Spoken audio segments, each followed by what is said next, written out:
Programa Saúde em Dia. Oferecimento JA Imobiliária. Excelência e credibilidade. Loteamentos, Morada das Flores, Fazendinha e Flores. Pertinho de tudo o que você precisa. Nossos loteamentos são devidamente registrados. JA Imobiliária. Rua Antônio Oliveira Guimarães, 1541, Fazendinha, Itapipoca, Ceará. No Instagram, Imobiliária JA.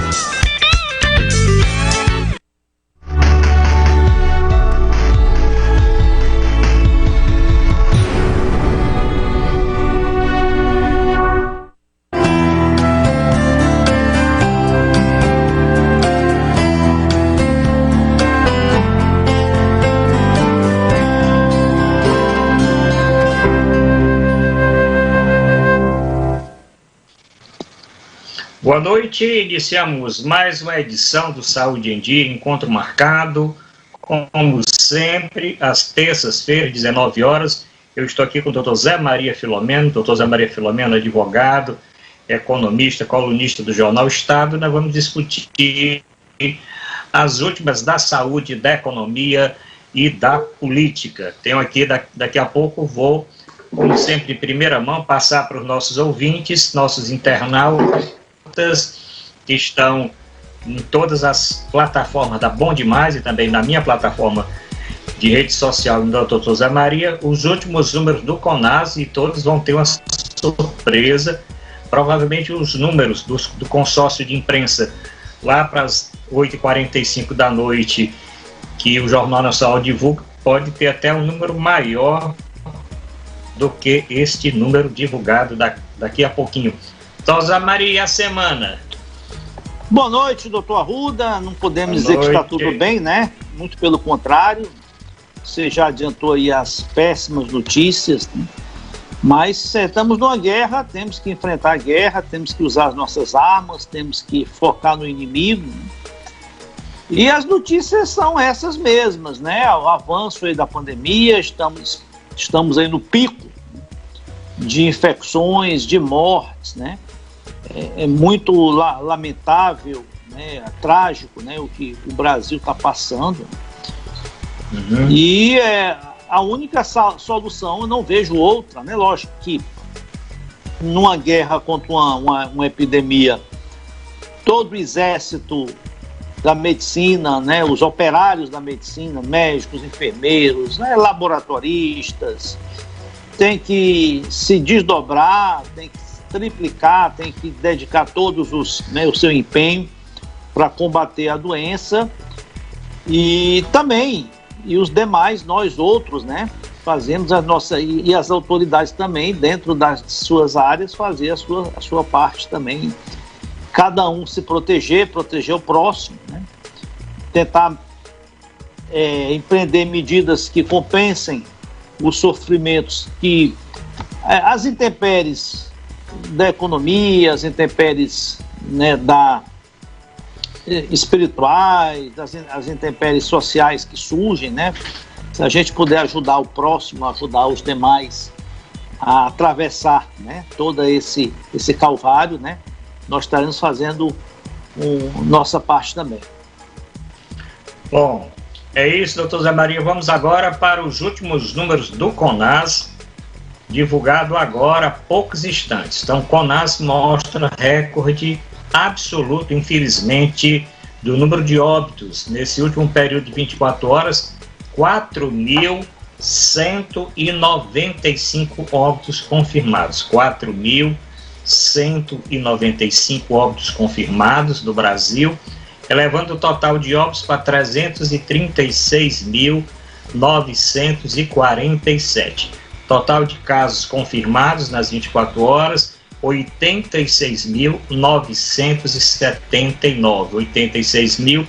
86.979, elevando o número total de casos confirmados no Brasil para 13.100.580 casos confirmados. Então é um número muito alto, muito alto. Vários estudos já estavam prevendo que isso viesse a acontecer, embora a média móvel de casos ela tenha diminuído nos últimos dias, mas o estoque de pacientes aguardando UTI. Grande quantidade de pacientes na fila de UTI. E, infelizmente, vindo a óbito antes de conseguir essa UTI. Grande quantidade de pacientes em postos de saúde, aguardando vagas e atendimento em UPAs. Pacientes em UPAs aguardando indo para o hospital. Paciente em hospital e enfermaria aguardando um leito mais qualificado de UTI. Então, infelizmente, isso tudo está contribuindo para esse grande número de óbitos e a previsão, infelizmente, previsão de quem faz esses dados epidemiológicos é que durante esse mês, ainda de abril, o Brasil alcance 5.000. Esta é a previsão de vários estudos, tanto do Brasil como do exterior, alcance 5.000, o número de óbitos, 5.000 pessoas vindo a óbito em 24 horas. Doutor Zé Maria, e esses últimos números, daqui a pouco vamos entrar no novo decreto do governador. Eu já esperava essa ordem de grandeza, porque eu tenho como parâmetro sempre os dados de São Paulo, que a Secretaria de Saúde de São Paulo, ela divulga no horário diferente, ela divulga em torno de 11 da manhã, 11h30 da manhã. E quando saiu 1.390 e alguma coisa em São Paulo, eu sempre multiplico o número de São Paulo por 3. Aí eu vi, olha, vai passar de 4.000. Vai encostar nos 4.000 ou passar quando eu vi a cidade de São Paulo. E praticamente é isso. Olha, eu não consigo, eu só posso entender que essas novas variantes que estão circulando aqui no Brasil têm um poder de proliferação e de letalidade muito agressivo.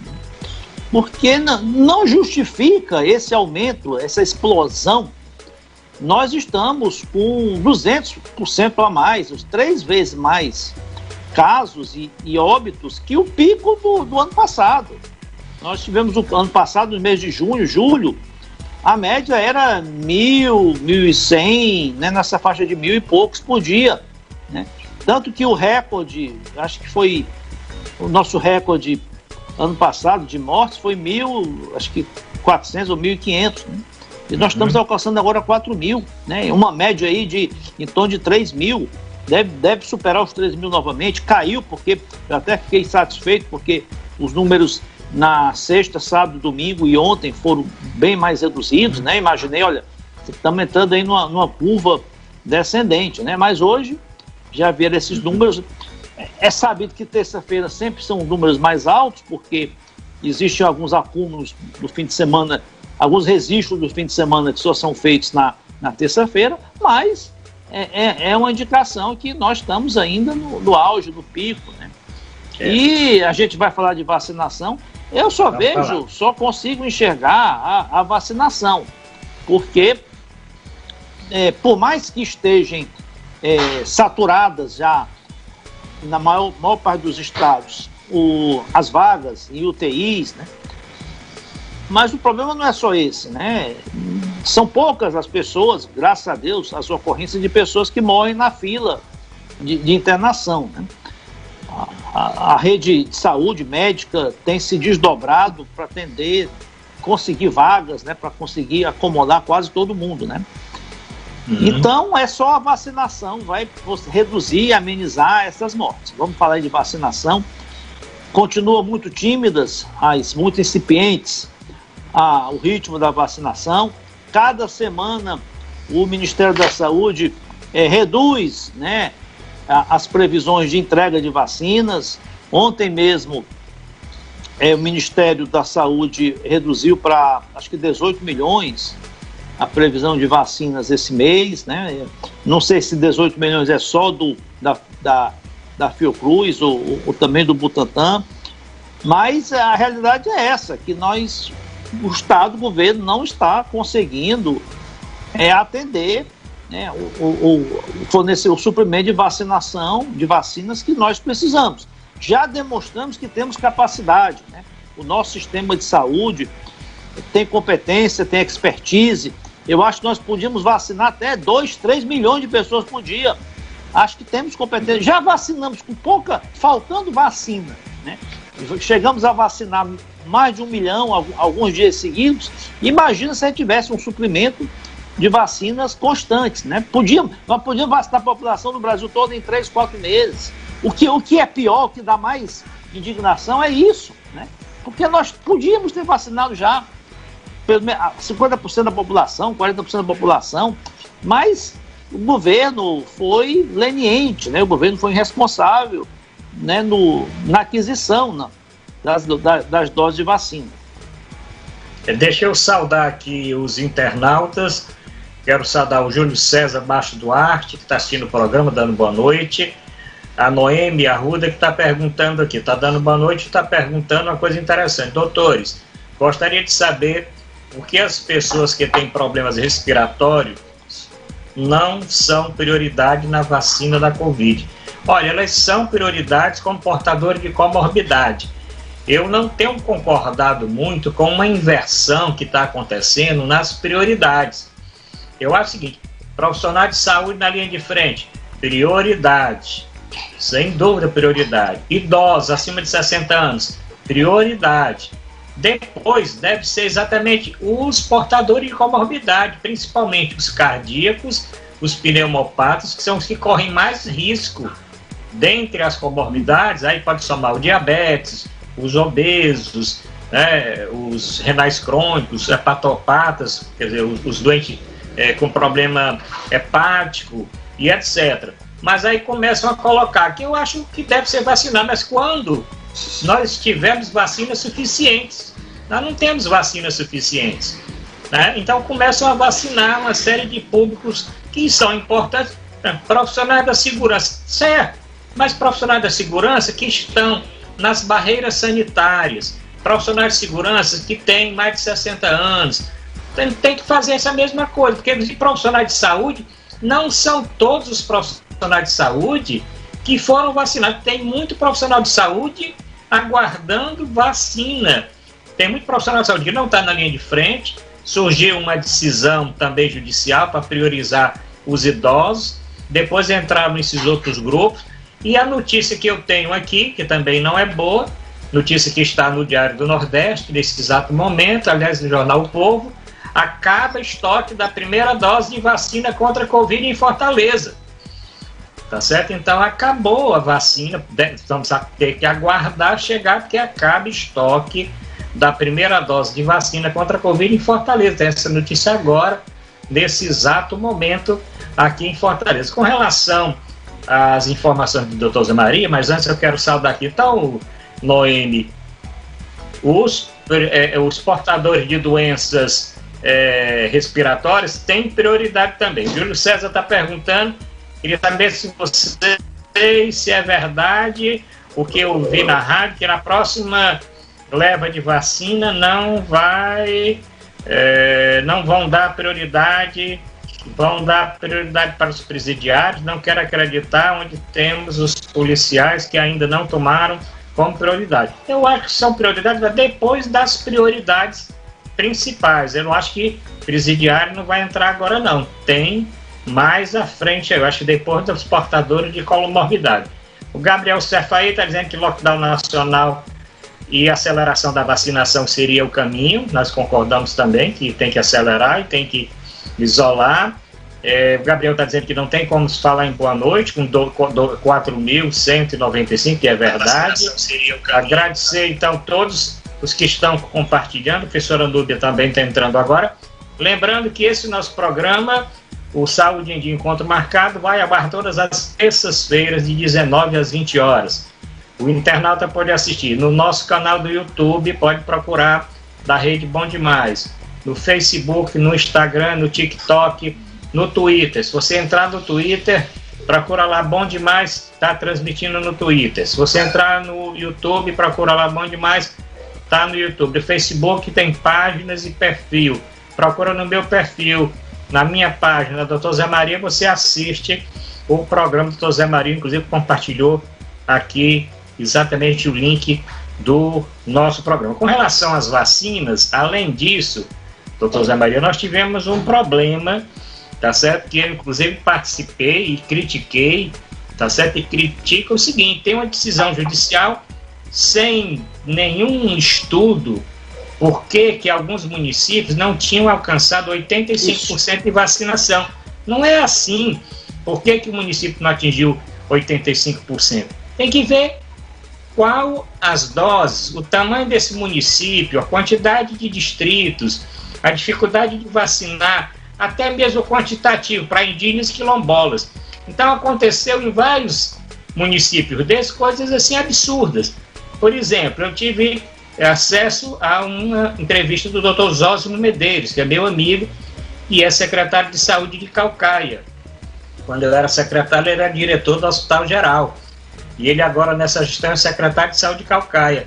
Então, retiveram as vacinas de Caucaia, porque tinha uma decisão judicial que o município que não alcançasse 85%.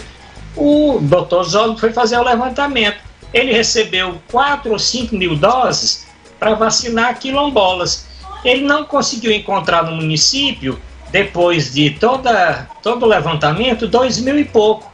Então, esse quantitativo de 3 mil doses, claro que no percentual de utilização das vacinas não vai alcançar 85%. Em vários municípios aconteceu exatamente isso. Eu tive contato com a Secretaria da Saúde, conversei com a coordenadora, que é muito experiente, doutora Magda Almeida, sensacional, coordenadora de imunizações do Estado, e ela procurou ver exatamente esses fatos. Os municípios tiveram que intensificar a vacinação no final de semana, e o que é certo que 27 aproximadamente desses 30 e poucos municípios já alcançaram metas acima de 95%.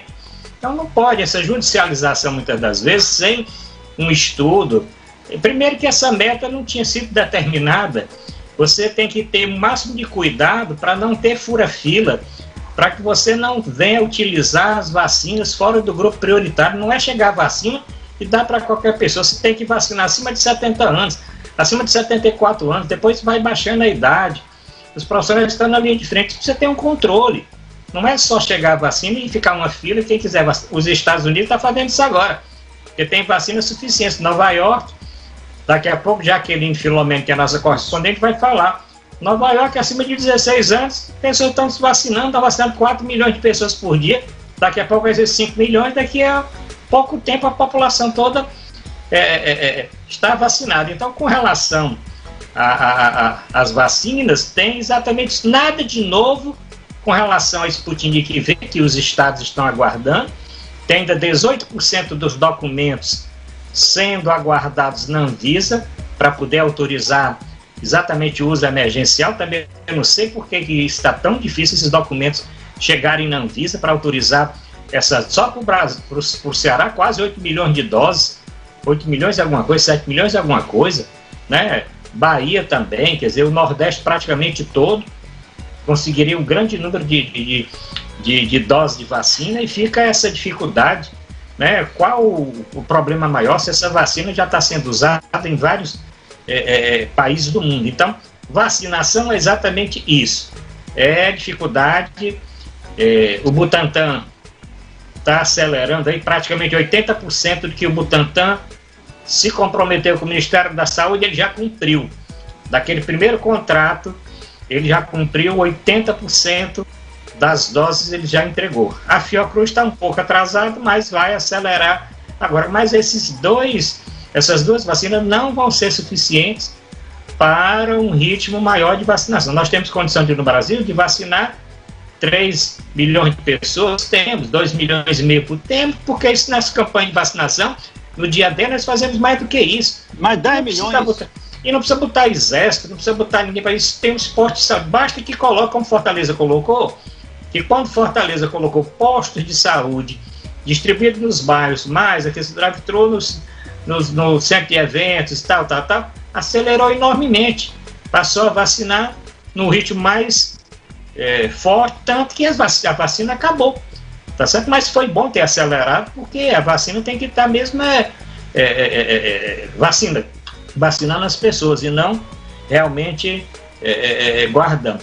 Doutor Zé Maria, e além desse problema da vacina, teve um novo decreto do governador. Sim.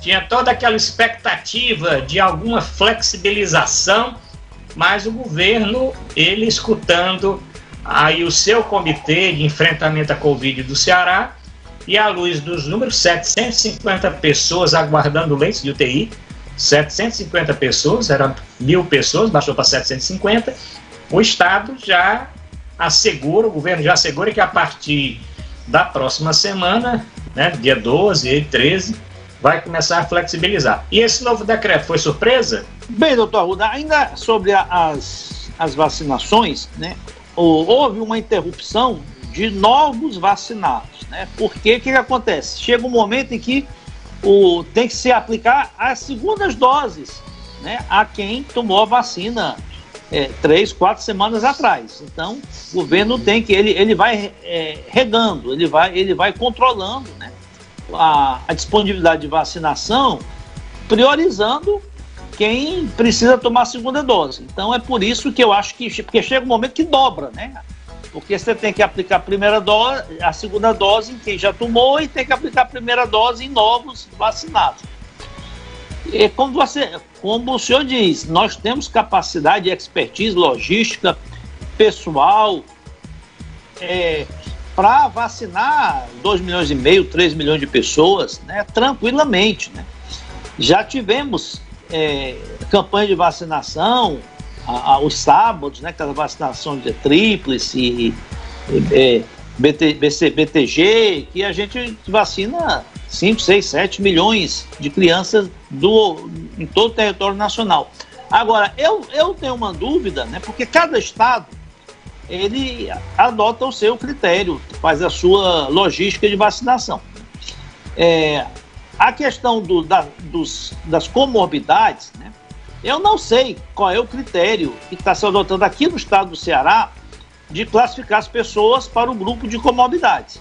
Porque a inscrição da vacinação, ela é naquele site, né? Tem 2 sites que vacinam. E a pessoa se autodeclara que tem a comorbidade. Só que uma coisa é você ter um paciente que tem insuficiência renal, que submetido a mensalmente, ou a cada 15 dias, a hemodiálise, né? Uma coisa é um paciente oncológico que está em tratamento está se submetendo a quimioterapia ou radioterapia, né? Outra coisa é alguém que tem uma leve hipertensão, né? Outra coisa é alguém que tem uma leve insuficiência hepática, ou uma pessoa que tem uma leve diabetes, né? Então eu não sei como é esse critério, né? Realmente eu não sei. Se pede para anexar, se disponibiliza, se você quiser anexar algum documento, seja um exame, seja um atestado médico, né? Eu não sei como é que é o processo de qualificação, né? Realmente eu não sei. Por isso que...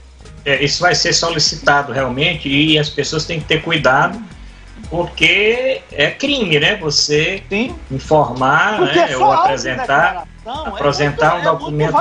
É muito vago. Apresentar um documento fazer falso. Uma classificação mais apurada. Verdade. Doutor Zé Maria, abri aqui um parênteses. Sobre a questão dessa decisão judicial, eu também fui totalmente contrário. Porque você não pode penalizar a população, né, suspendendo, retendo as doses destinadas àquele município, porque existe uma divergência lá de que o gestor municipal não atingiu a meta, ou não cumpriu a meta, ou não prestou conta das doses que teriam sido enviadas para lá. O Estado tem todos os mecanismos de fiscalizar, de mandar uma equipe para verificar por que a vacinação lá não está no mesmo ritmo esperado, o que aconteceu. Pode até punir o gestor municipal, o Ministério Público pode denunciar se está havendo uma inépcia na vacinação. Agora, você prejudicar a população retendo as doses de vacina, eu acho isso eu não acho correto.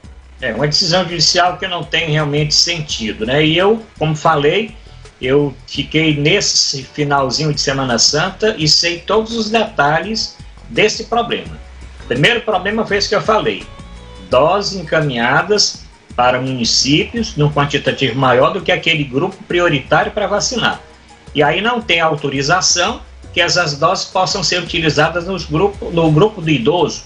Se tivesse uma orientação, e eu cobrei isso também da secretaria, a secretaria informa o seguinte: você recebeu 5.400 doses para vacinar os quilombolas do município.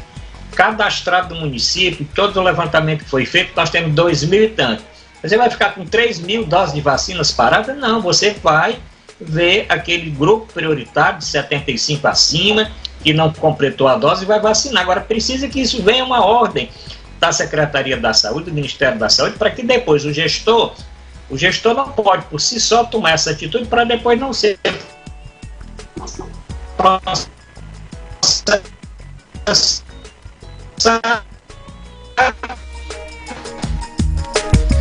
e a meio-dia, disponibilizado pela manhã, esse link para meio-dia, os municípios darem entrada nesse sistema, colocando a quantidade de pessoas vacinadas. Eu tenho questionado por que meio-dia? Por que isso não fica esse link o dia todo, as pessoas o município vai atualizando suas doses? Não, é porque tem que informar a imprensa. Informar a imprensa no horário X e continua você registrando. Não precisa ter isso.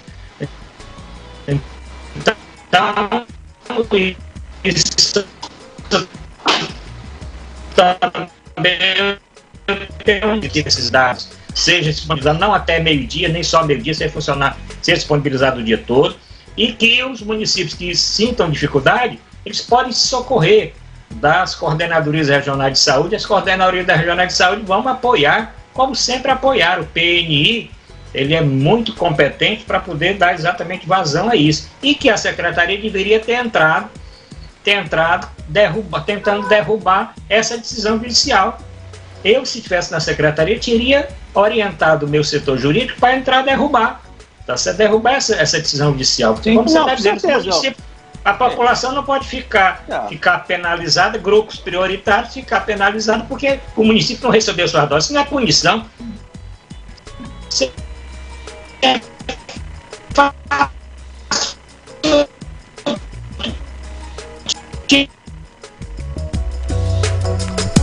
o prefeito para conversar, se for o caso. Mas eu queria, Zé Maria, aqui um parêntese, porque nós tivemos muitos óbitos, infelizmente, e infelizmente por Covid, né, nesse momento atual, de pessoas muito queridas. Sim. E eu queria então falar de um deles. A missa de 7º dia está acontecendo exatamente neste momento, tá certo?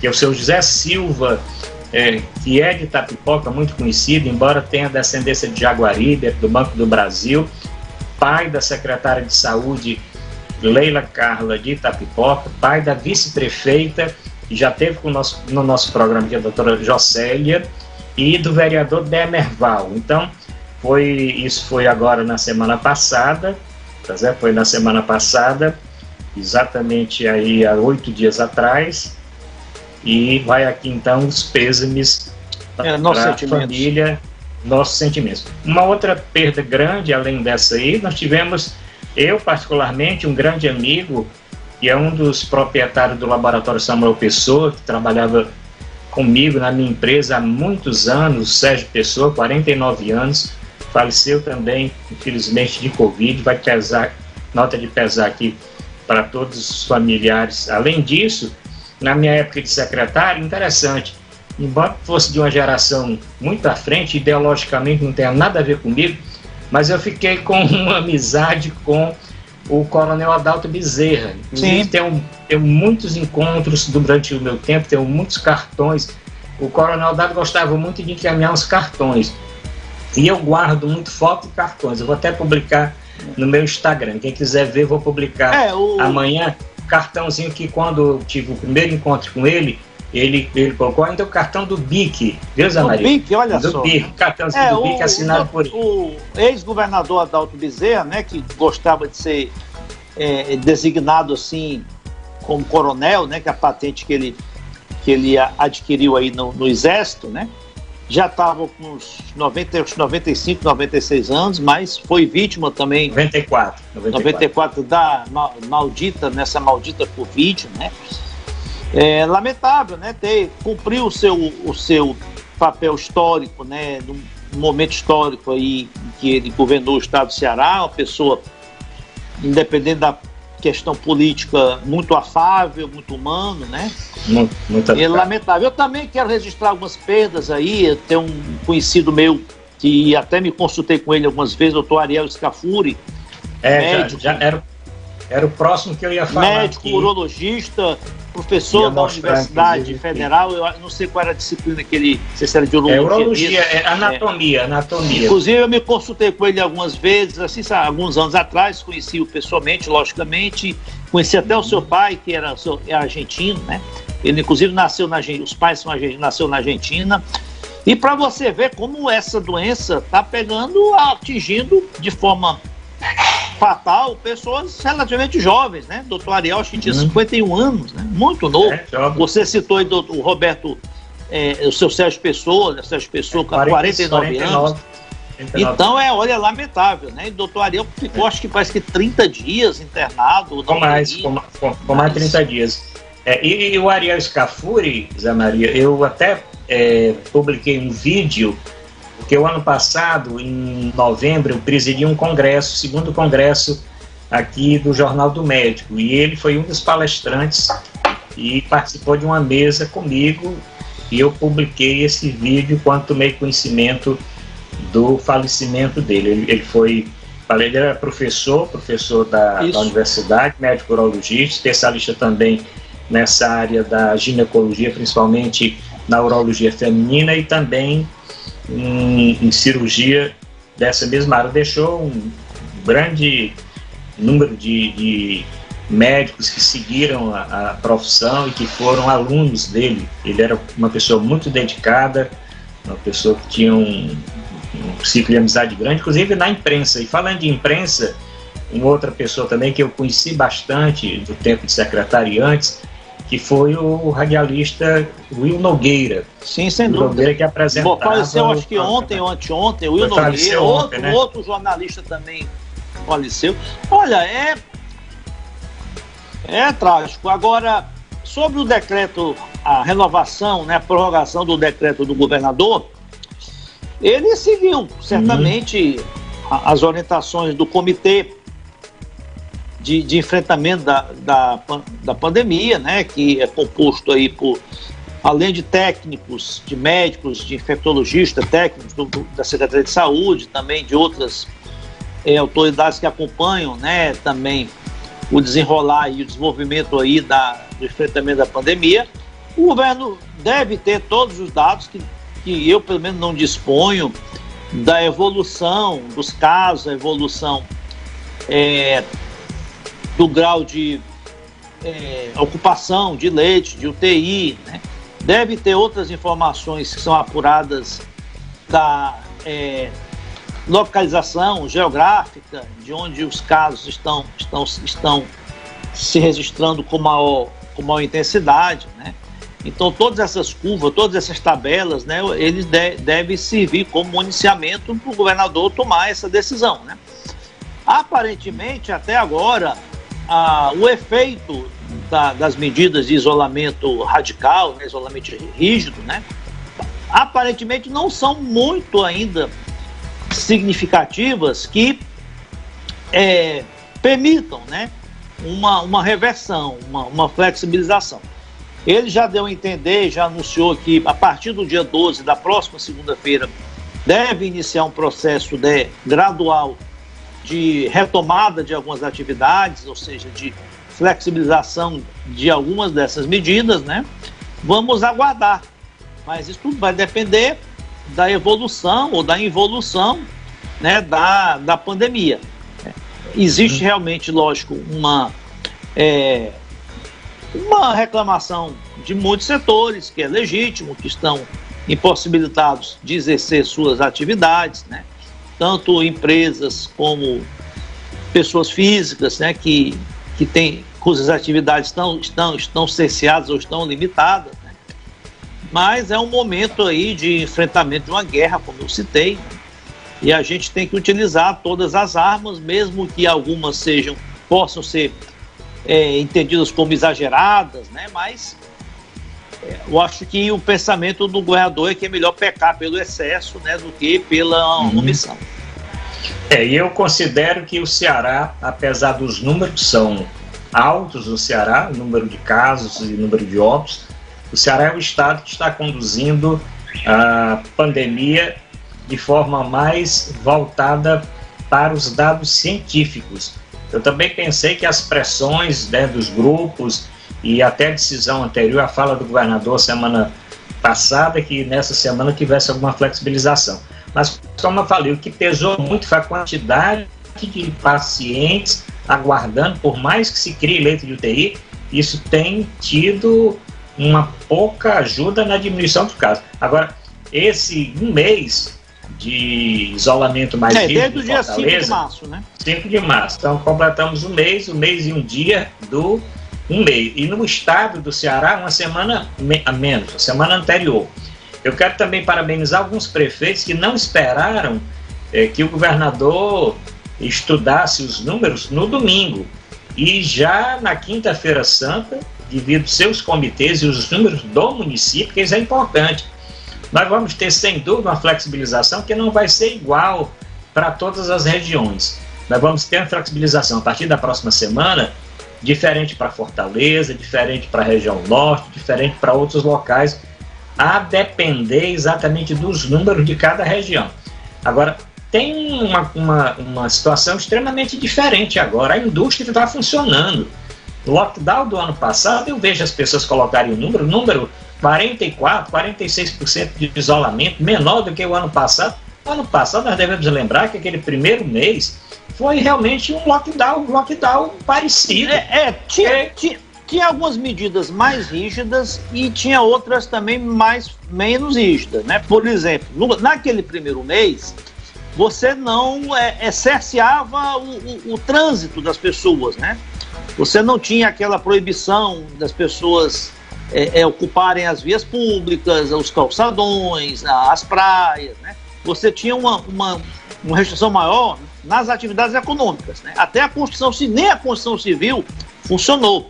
Teve até uma reclamação muito grande, né, do Sindicato da Constituição Civil, que conclamando que poderiam funcionar com todas as medidas de proteção, né? As indústrias também não eram todas, acho que só as indústrias alimentícias, se não me engano, que puderam funcionar, né? Mas a circulação de pessoas não tinha essas barreiras, né, nas entradas das cidades, né? Isso só depois que foi implementado. Agora, por exemplo, a única coisa que eu ainda tenho certa inconformidade é que não se conseguiu ainda uma fórmula, e não é só o estado do Ceará, é o Brasil inteiro, de restringir, de limitar, né, as lotações. Transporte coletivo. Transporte coletivo, né? Isso daí é algo que eu acho que deveria já ter se adequado, ter se solucionado. Eu acho uma questão até assim um pouco injusta, né? Por que o lojista, por que o dono do restaurante, por que aquele ambulante, né? Ele pode submeter ao sacrifício de ou não poder exercer plenamente as suas atividades ou exercê-la de forma limitada, e as empresas de ônibus não. As empresas de ônibus não sofrem nenhuma restrição, ou seja, não se submetem, não pagam nenhum preço, né, pela necessidade de limitação, né? Eu acho que isso já poderia ter sido solucionado. O que aconteceu foi que foi até o inverso. No primeiro momento se reduziu a frota, quando na realidade o que tinha que fazer era aumentar a frota. Outro estado, você reduz, você diminui a limitação, você pode impor uma limitação de pessoas dentro de cada ônibus, né? De cada ônibus ou cada Topic, né? Mas eu não entendo até agora por que isso não foi feito aqui, pelo menos aqui no estado do Ceará. Um outro estado que está conduzindo bem essa pandemia é o Espírito Santo.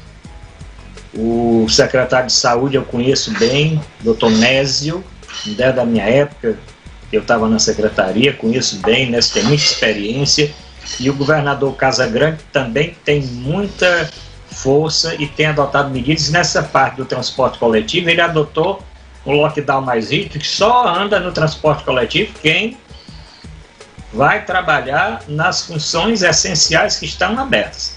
Tá certo? Inclusive, na semana passada, agora acho que continua, só os profissionais que estavam trabalhando na área da saúde, na área de segurança e tal. Então tem essa Mas restrição. Isso, doutor Arruda, esse critério é muito difícil de você controlar. O que é mais fácil de controlar, que é viável, né? Não adianta você impor uma regra que não tem meios de você controlar a execução. Você o que você é fácil de controlar. O ônibus só pode ter 30 pessoas. 30 aí é fácil de controlar. O que está sendo previsto agora para o início da flexibilização é aquela tradicional medida de intercalar o horário de entrada e de saída. A indústria vai começar a tal hora, o comércio vai começar a tal hora, e o comércio de rua tal hora, e o comércio de shopping tal hora. Então isso alivia um pouquinho, mas também não resolve. Deixa eu saudar aqui quem está assistindo o programa, o Henrique Machado aqui assistindo o programa, a Jaqueline Filomeno também colocou aqui os 4.195 mortes por Covid, muito triste, nós comentamos isso no início do programa, tá certo? E muitas pessoas aqui no YouTube, vê se dá para eu entrar no YouTube, porque tem 2 assuntos ainda que eu quero comentar. Doutor Zé Maria, é o que vai acontecer amanhã no Supremo Tribunal Federal. Tem 2 decisões aí, aliás, 3 decisões. Uma decisão do Pleno dizendo que prefeitos e governadores podem adotar medidas de restrição de funcionamento. Uma medida liminar do ministro Cássio, atendendo a juristas evangélicos que entraram com ação, liberando com uma série de regras também, que não tem como você fiscalizar. Isso. A quantidade de templos de igreja, você vê 25% das pessoas, isolamento. Como é que essas pessoas, como é que vai ter? Isso não existe. E a prova foi que no final de semana nós observamos vários vídeos das redes sociais de superlotação em templos, as pessoas cantando. Podia ter proibido cantar, porque cantar com máscara, tirar a máscara, vai disseminar a doença. Mas tem uma decisão do ministro Gilmar Mendes, aí já atendendo São Paulo, uma ação do PSD, né, o partido PSD, que iria considerar como inconstitucional o decreto do governo paulista, e ele não acatou essa decisão. E amanhã isso vai ser decidido pelo Pleno.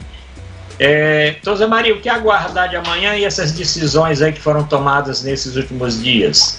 Olha, vamos lá, rapidamente. A decisão do ministro Nunes Marques, né, Cássio com K, Nunes Marques, é uma decisão muito controversa, porque, primeiro, tecnicamente, é uma decisão que cometeu aí um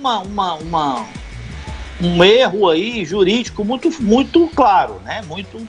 Porque essa associação de advogados evangélicos, né, é uma sociedade civil aí, sem fins lucrativos, ela não tem legitimidade para propor esse tipo de ação.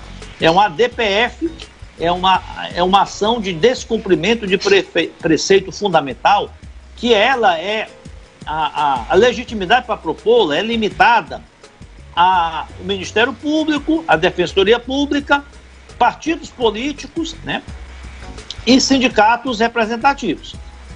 Essa associação não é um sindicato representativo, então não teria, ele primeiro já não podia nem ter recebido esse processo, tinha que ter matado na origem, né?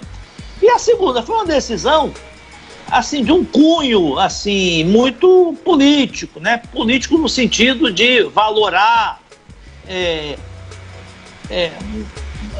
um valor assim, religioso, né? Que hoje tem um peso muito grande para determinar, para boa parte da classe política brasileira, inclusive o presidente da República, né? Que encampa essas bandeiras aí muito conservadoras, muito próprias aí dos evangélicos, né? Então, o entendimento dele é de que o culto religioso, a atividade religiosa, ela supre né, uma carência espiritual da população, eu acho totalmente despropositada, né? Porque religião, o Brasil não é um estado laico, né? Então o Estado ele não pode interferir na religiosidade. Segundo, que as religiões, o culto religioso ele não é restrito ao templo, né? Você pode, inclusive, praticar a sua religiosidade em casa, por outros meios, inclusive as próprias igrejas hoje, né, seja católica, seja as igrejas evangélicas, elas dispõem hoje de canais de televisão, de estações de rádio, de portais na internet, né, já existem cultos aí pela internet, né, então, e como você bem disse, um foco de aglomeração, né. As igrejas são hoje verdadeiros palácios, né? Você tem aí igrejas com capacidade de 1.000, 2.000, 3.000 pessoas, né? Você mais colocar, e não há como fiscalizar. Outra coisa, essencial por essencial, no meu ponto de vista, né, no meu entendimento, as escolas são muito mais essenciais à população, né? Principalmente as crianças, os jovens, né, que estão desprovidos aí, grande parte, desprovidos da sua escolaridade, que a escola tem uma função também de socialização, tem uma função muito maior do que só a transmissão de conhecimento, principalmente para as crianças, né? E as escolas não estão, na sua grande maioria, não estão podendo funcionar. Então, achei uma medida política e eu acredito que, pelo que já se manifestaram, assim, oficiosamente, a maioria dos ministros, né, vai reverter essa decisão. Não sei se vai ser por 10-1 ou 9-2, mas vai ser por uma vantagem, por um placar muito elástico. Uhum. Assino embaixo tudo que o doutor Zé Maria falou, não é momento para você flexibilizar, não tem por que flexibilizar, tá certo? Hoje em dia existem formas para você assistir cultos e missas pela internet. Você pode colaborar com a sua igreja e através de depósito bancário, através de QR Code, através de Pix. Não tem dificuldade para quem quiser ajudar a sua igreja, pode continuar ajudando a sua congregação, o seu templo. Não tem justificativa. Isso aí é só um problema ideológico mesmo, político, que infelizmente contamina toda a questão da saúde. Jaqueline Filomeno está perguntando, será que tem possibilidade de 5.800.000 doses da Sputnik que o governo comprou chegar agora em abril? Diz que saiu agora no jornal local, tá certo? Bom, hoje deve estar acontecendo, se já não aconteceu, uma reunião dos governadores do Nordeste com o presidente da Anvisa. Essa reunião visava exatamente ver o que é que existe, 18% de documentos, o que é que está faltando realmente para que os governadores do Nordeste entrem em campo e solicitem do laboratório Gamaleia, solicitem do governo russo exatamente essas informações para que a Anvisa, eu acredito que sim, que tem possibilidade desses 5.800.000 doses chegarem no Brasil. Elas só não estão a caminho porque tem que ter essa autorização. Não existe ainda essa possibilidade, aliás, é discutível se existe a possibilidade das doses chegarem e ficarem no Brasil aguardando, talvez até isso exista. A dose chega, mas não pode ser utilizada enquanto não tiver para liberação para uso emergencial. Seria agora, um grande alívio, realmente para... Essa Sputnik V é muito ainda controversa a situação dessa vacina, né? Porque, pelo que eu pesquisei, né, nem na Rússia ela está sendo aplicada. A Rússia está aplicando uma outra vacina lá, que não é Sputnik. Inclusive a Rússia está bem atrasada no processo de vacinação. Acho que eles vacinaram pouco mais de 10 milhões de pessoas com uma população de 140 milhões, né? Então, mais ou menos no nível do Brasil. Mas a Maria, a Sputnik foi a primeira vacina liberada para uso no mundo. Não, inclusive e até o Putin. O Putin chegou a divulgar que a filha tinha tomado a vacina. Eu sei que essa vacina está sendo usada realmente em alguns países. Existe um trabalho já publicado, né, em revista de conceito internacional, falando da eficácia e da eficiência da vacina. Já que ele está dando um dado que eu não sei. 62% da população russa tem medo de tomar vacina. Ou, ela está dizendo aqui no Brasil, 91% querem tomar vacina. Sim, mas 62% da população não quer tomar. A gente vê notícias já que a Rússia estava vacinando todo mundo, mas até os estrangeiros que lá estivessem, mas pelo menos os dados que eu tenho buscado na internet apresentam um nível de vacinação muito pequeno na Rússia ainda. Não sei, essa vacina, ela é fabricada na própria Rússia? Essa aqui? Era fabricada no Instituto Gamaleya, era na própria Rússia, o Instituto Gamaleya, que é um instituto de conceito realmente internacional, sem dúvida. Vamos aguardar daqui a pouco mais notícias dessa reunião. Eu sei que a vacina ela está sendo com a Anvisa. Ela está sendo administrada na Argentina e no Uruguai, aqui na América do Sul, que eu tenho conhecimento. E alguns países, mas eu acho que numa quantidade ainda muito pequena. Não sei o que aconteceu, se tem algum entrave aí na produção da vacina. E há também há tratativas, né, dessa vacina ser envasada, né, produzida aqui no Brasil pelo aquele laboratório União, né, União Química, né?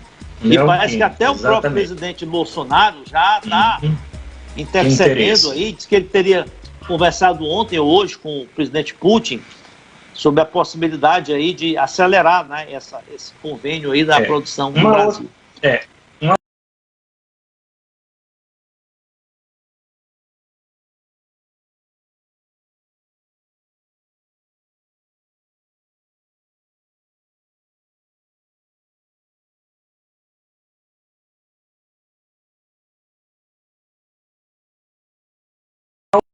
Da sua vacina da Coronavac, né? E isso pode acelerar também, além do Butantan receber o IFA, insumo farmaceuticamente ativo, e produzir mais rapidamente, podem chegar ao Brasil doses já prontas, que é o que nós estamos precisando. Nós estamos precisando dessa produção local, mas nós estamos precisando de vacinas que cheguem prontas, né, para acelerar exatamente o programa de vacinação. Tem essa informação, principalmente agora com a mudança do ministro das Relações Exteriores, inclusive o discurso, você pode falar até um pouquinho, hoje foi a posse dos novos ministros.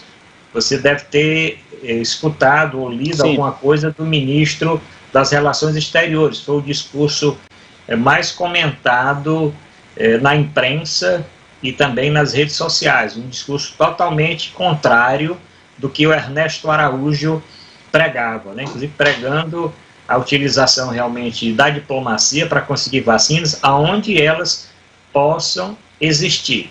Olha, então, eu até escrevi estou escrevendo isso amanhã no jornal O Estado, que a vacina é a solução para tudo, é a solução para a questão principalmente da preservação da vida, ou seja, da contenção da epidemia e, consequentemente, dos óbitos, e da economia, né? Porque a economia ela só vai retomar o seu ritmo de atividades e de crescimento à proporção que a população foi imunizada. Então, quanto mais a gente...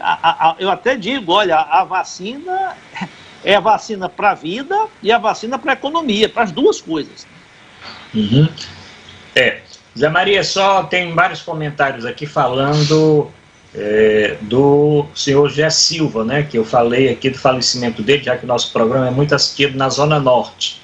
E eu queria mais uma vez, aqueles que não tiveram a oportunidade de assistir, dar os pesos à doutora Leila Carla da Cunha Silva Magalhães, que é a secretária de saúde de Itapipoca, a doutora Jocélia Lígia, que é a vice-prefeita, o doutor Dermerval da Cunha Silva Neto, que é vereador e presidente dessa comissão de saúde, a esposa, que é a doutora Tereza Célia da Cunha Silva, era secretária de saúde do município de Itapipoca, quando eu era secretário de saúde do estado. Então, expressamos nossos sinceros votos de pesar à família, desejando paz e conforto espiritual nesse momento de dor, como também toda a família. Tem mais 2 filhos, uma filha e um filho e netos. Então vai aqui a nossa mensagem, várias pessoas pedindo que eu falasse novamente. Doutor Zé Maria, 19h54, hoje começou a ser depositado nas contas digitais da Caixa esse novo auxílio emergencial.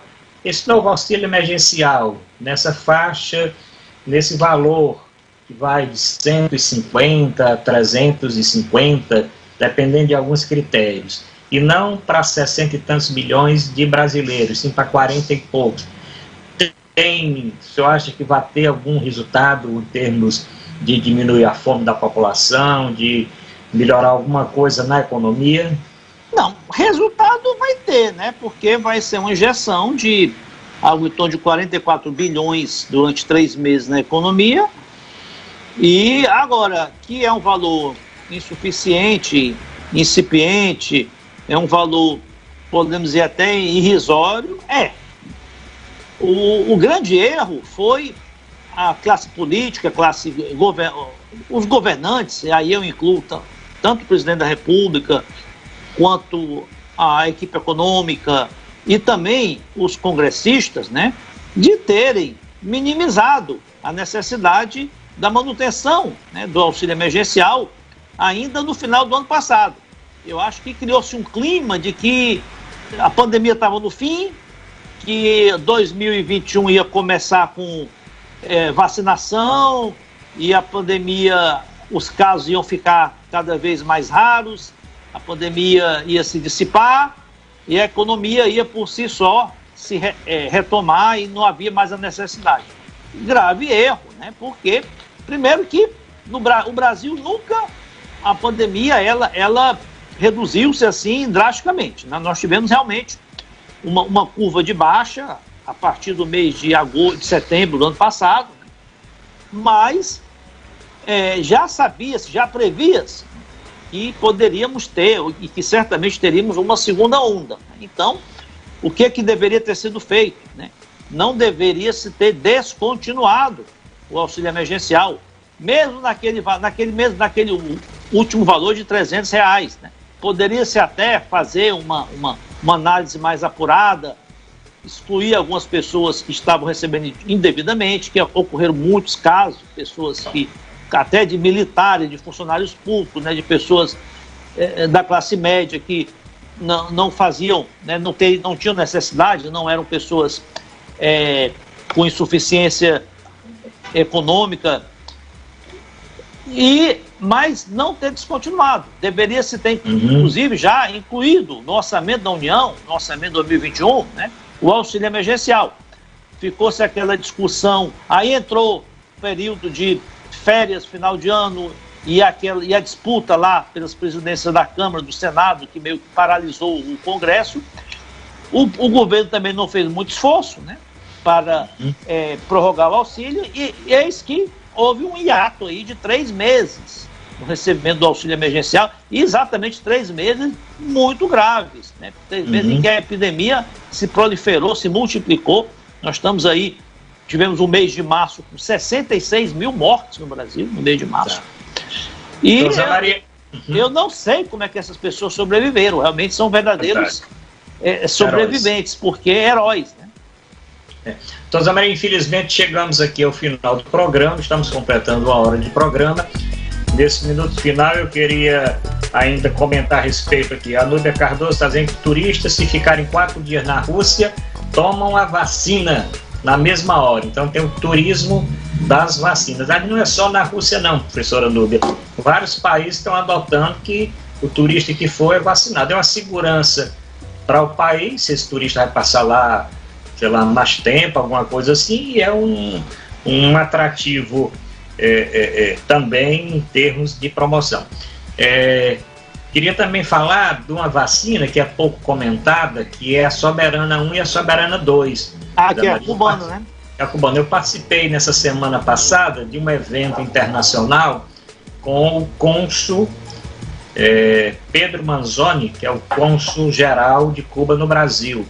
e profissionais de saúde também. Eu participei desse evento internacional, de uma live internacional, e fiquei bastante impressionado com os trabalhos que foram divulgados e com os índices dessa vacina esses índices já estão sendo publicados também em revistas de grande conceito internacional. Bom, 20 horas, Zé Maria, não tem mais tempo para nada, agradecer, parabenizar. Vamos torcer, vamos cobrar, né? Acho que a sociedade, a imprensa tem que cobrar as providências no sentido de agilização, né, da produção das vacinas, tanto pela Fiocruz como pelo Butantan, da aquisição, da chegada, da viabilização, da aprovação e tudo que for necessário para que essas demais vacinas, tanto a Sputnik quanto a Pfizer, que o Brasil anunciou que comprou 100 milhões de doses, né? Mas não adianta comprar no papel, tem que as vacinas chegarem, né? Parece-me que há uma promessa de algo em torno de 6 a 7 milhões de doses da Pfizer já cheguem nos meses de abril e maio. E também aquela outra vacina da Índia que parece que não foi aprovada, né? A Covaxin não foi aprovada. Que nós recebemos algo Pois é, uma pena, porque 20 milhões de doses faria uma diferença muito grande.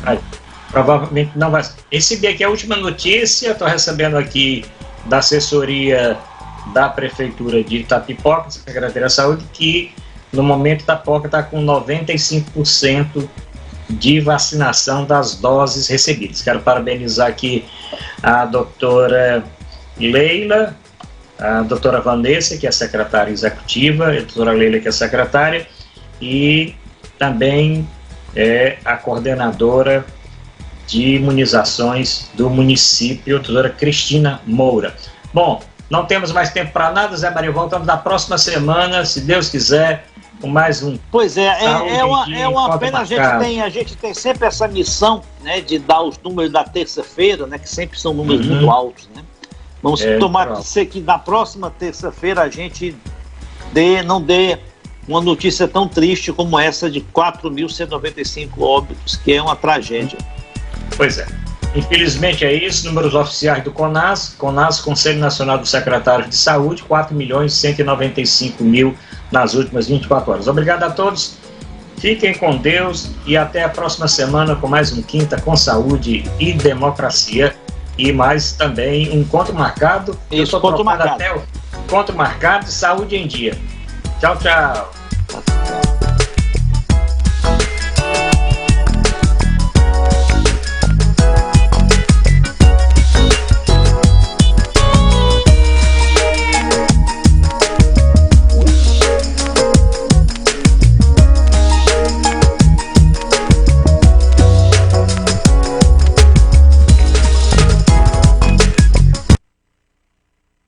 Programa Saúde em Dia. Oferecimento JA Imobiliária. Excelência e credibilidade. Loteamentos, Morada das Flores, Fazendinha e Flores. Pertinho de tudo o que você precisa. Nossos loteamentos são devidamente registrados. JA Imobiliária. Rua Antônio Oliveira Guimarães, 1541, Fazendinha, Itapipoca, Ceará. No Instagram, Imobiliária JA.